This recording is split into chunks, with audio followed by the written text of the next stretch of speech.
Thank you. On October 25, 2016, Lance Harper died at the Remand Center after being denied medical attention.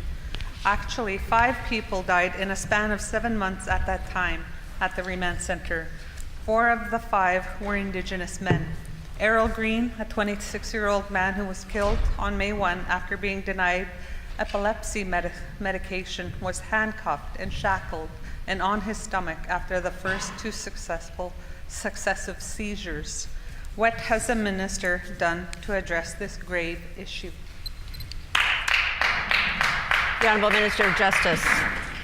Well, thank you very much, Madam Speaker. Clearly, our thoughts go out to the families of those that were involved in these situations. Any situation is one too many, and I know we have a number of inquiries, reviews going on regarding some of the situations the member referenced. As a government, we certainly look forward to seeing what those reviews are, what the recommendations bring forward, and we will certainly be addressing those recommendations in the near future.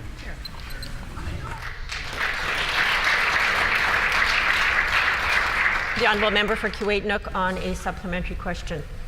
Lance's mother was told that her son was en route to the hospital because he was in medical distress. Annie had so many questions yet received no answers as to what happened to her son. But she was in the moment and her primary concern was her son's well-being. She arrived shortly but was told her son had passed.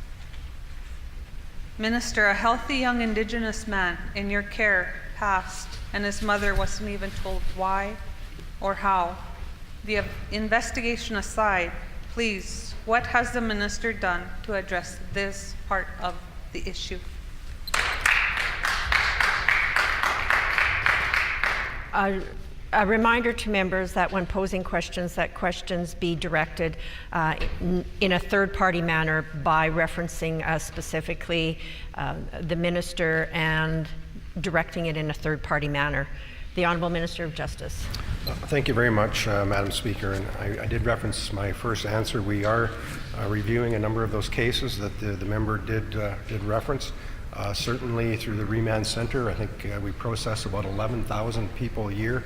We certainly respect the great work that our corrections officers do there on a day in and day out basis. And certainly we just recently met with MGEU in terms of how we might make some advancements in terms of how we handle people in the facility. I think we've got some good communication with the union in that regard. We obviously are waiting for the recommendations of those particular inquiries, and certainly we as a government are already taking steps in terms of safety in those facilities. Hear, hear. The Honourable Member for Kuwait-Nook on a final supplementary. Madam Speaker, Annie was an RN with 30 years of experience. She received her son's medical files. She's an expert in reading those results. According to his lab results, he didn't die from what the coroner's report stated. How is this even possible? Who is covering up for whom? Minister, I will be picking up where my friend Annie left off.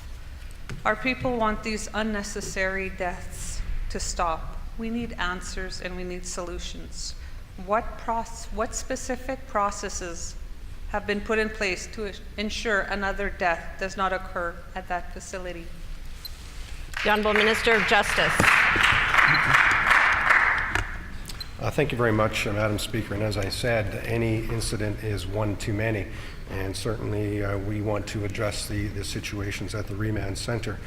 We certainly have taken steps in that particular facility. We've invested quite a bit of money in upgrading that facility in terms of the cameras, in terms of conference facilities, and certainly there's a lot of work that remains to be done. But certainly I think the results of these inquiries will shed some light on what other additional work has to be done. Certainly we as a government take safety of both our corrections officers and our inmates up to the utmost importance, and we will do everything we can to protect inmates and correction officers. Yeah.